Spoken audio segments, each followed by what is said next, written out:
Hey, fellow babies. E3 coming up pretty soon. Rohan on the other side of the camera, that's Rohan Likes Pants. I still don't get the name. We're going to answer probably 3 questions this episode, so make sure that you don't tune out after 2. All right, this week's first question comes from Twitter, @RushKid2112. What do you think will happen to the industry if next-gen consoles don't support used games?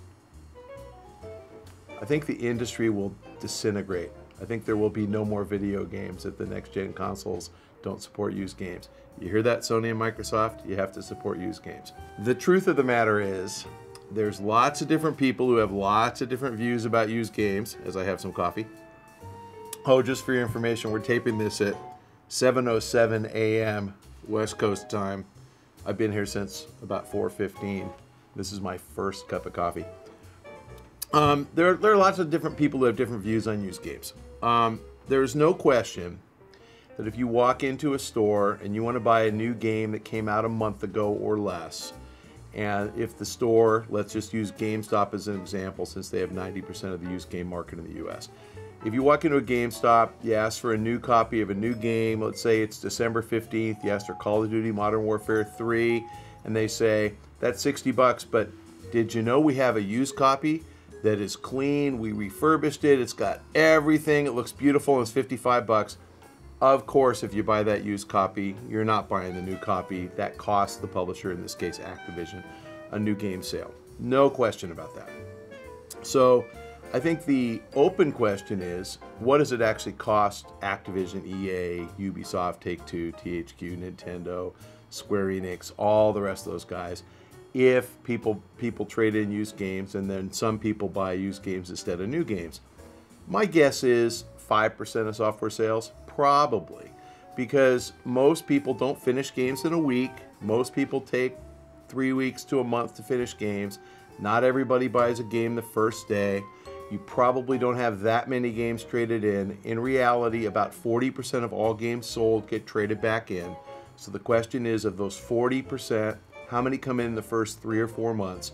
Typically, we're seeing about 75% of new game sales in the first 3 months. The game that keeps selling beyond 3 months is unusual. It happens. But like Madden football pretty much is done when football season is done. So what's the cannibalization? And I'd say probably 5%. I'd say about 5% of the time somebody buys a used game instead of a new game. That costs the publisher a new game sale. Remember, I'm not saying all used games in the aggregate total 5% of new game sales.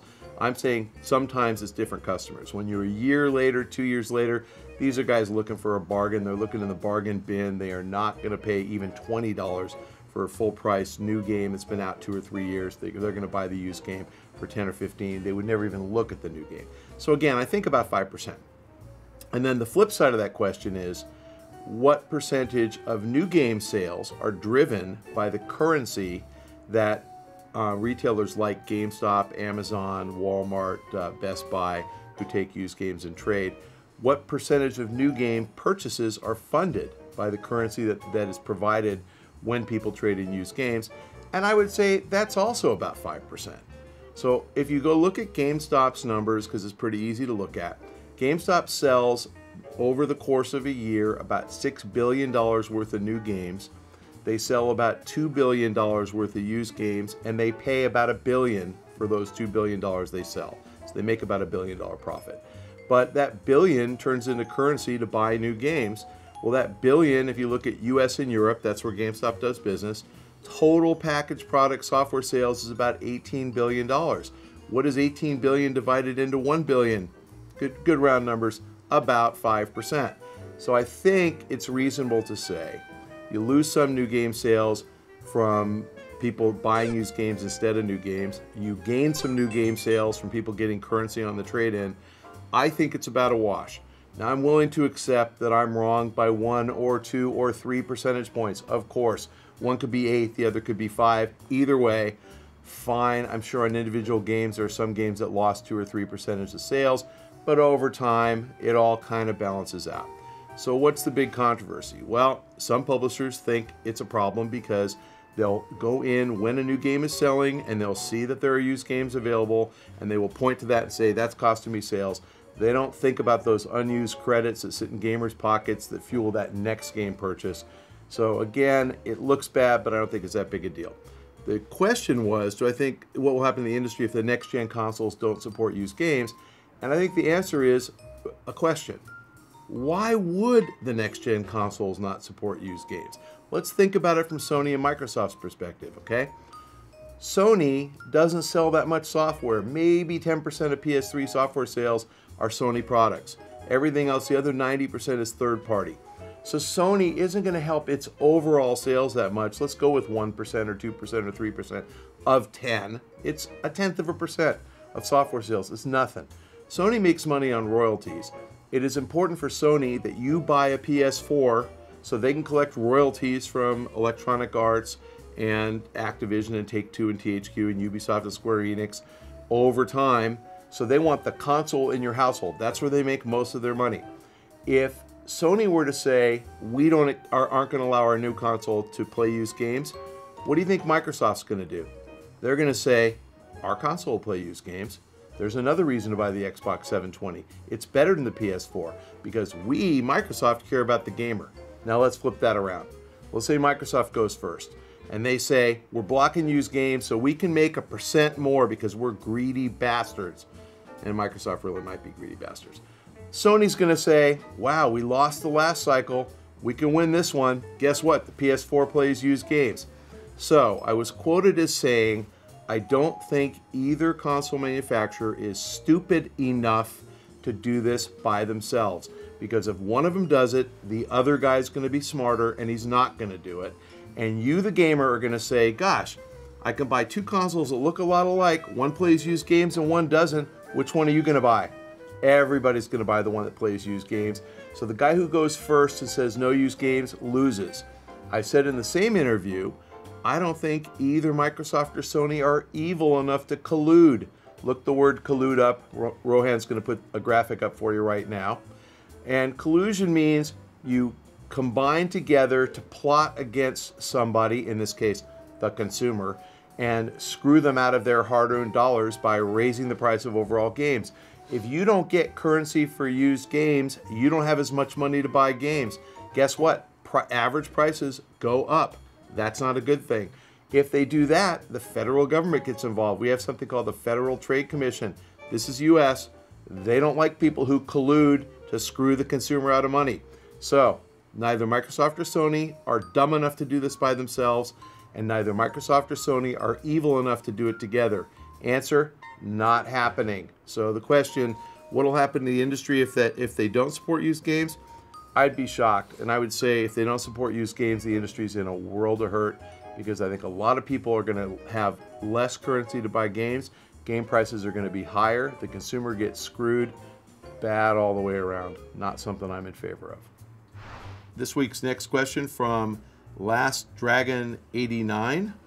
With the new Assassin's Creed having a minority character as a protagonist, and other games such as Prototype 2 having a minority character as a protagonist, do you think more big title companies will have minority characters as their main protagonists in the future? I hope so. And I think with minority, I think you should throw women in there. I don't think that gaming is, limited to white guys. I mean, I think that there's all sorts of people from all sorts of backgrounds, including women, including older people who play games. And, I think it's important that games be colorblind, and that you see kind of a microcosm of society in the game. And I think that goes for bad guys too. I've noticed this in games like Fallout a few years ago. We had the Resident Evil debacle with, set in Africa, so clearly a lot of the zombies were Africans. I don't think that gamers care. I think gamers want to play a good game. I don't think gamers care if the protagonist is white, black, yellow, brown, female, alien, blue. I don't think it makes any difference at all. I think they just want to play a good game. And I think that it enriches the game if you can mix up the characters. My favorites are the games where you can customize the character. So the character can look like you if you want the character to look like you, and that makes it really real. So I hope so. I think that these are pretty big profile titles from pretty big publishers. It shows you that the bigger guys are kind of enlightened, and I think that you're going to see that translate to everybody being enlightened. All right, this week's next question comes from Goth Hawk. Hey, Pach, why do people hate GameStop so much? I've never had a problem there. Wow, me either. So we like GameStop. If you're watching this and you hate GameStop, please post a comment and tell us why. And I'll tell you what I think. There's two types of GameStop hate. There's investor hate because investors are just seriously on this stock outrageously stupid. They are convinced that packaged products are going away. They're convinced that the manufacturers are going to require you to download everything. They believe the BS that was printed on, can I say another website? On bad journalist websites on the internet, that the next generation consoles won't play used games. Anything they can do to say they hate GameStop because they're going away doesn't look like that's true anytime soon. On the consumer side, I actually think the better you are at playing games, the more sophisticated you are at playing games, the more your hatred for GameStop, because you think that you, as the 1% best gamers of the universe, should be able to go into a GameStop and find even more knowledgeable people than you, but you're in the top 1%. That's like Mitt Romney saying that everybody should have more money than him. I mean, it would be great if we did, but we don't. He's the 1%. So you're in the 1%. Don't walk in and expect that 17-year-old kid at GameStop to know more about anything than you. He's not there for you. He's there for me. If I'm a dad and I want to buy something for my kid and I want to walk in and say, what's cool right now? I want to be dad of the year. What should I buy my kid? The clerk's going to say, hey, does he like RPG? We have Skyrim. Does he like shooter games? We have Call of Duty. If I don't know anything, they're super knowledgeable. So I've never had a problem there because, as you guys all know, I don't know anything. But you super smart gamers that are watching this, you top 1%, you know more than everybody. So don't expect people at GameStop to know more than you. I don't walk into a stock brokerage and say, God, what a crap outfit. They don't know as much about the market as I do. Because guess what? Not very many people do. I'm okay with that. So you 1%ers, grow up. Just acknowledge everybody doesn't know more about everything than you do. You're not going to always find people who know better than you. And the cool thing about that is, if you apply that intellect that you have to games, to a profession, you're going to know more than everybody who's willing to pay you for your advice. So stay in school, be smart. All right, fellow babies, if you have a question for me, please submit them at the link below or directly to me on Twitter at Michael Pachter. If you follow me, I will answer them directly. If you don't follow me, I won't answer them. And if you have a question for the show, at Michael Pachter on Twitter, and copy at Rohan Likes Pants, because Rohan picks all the questions.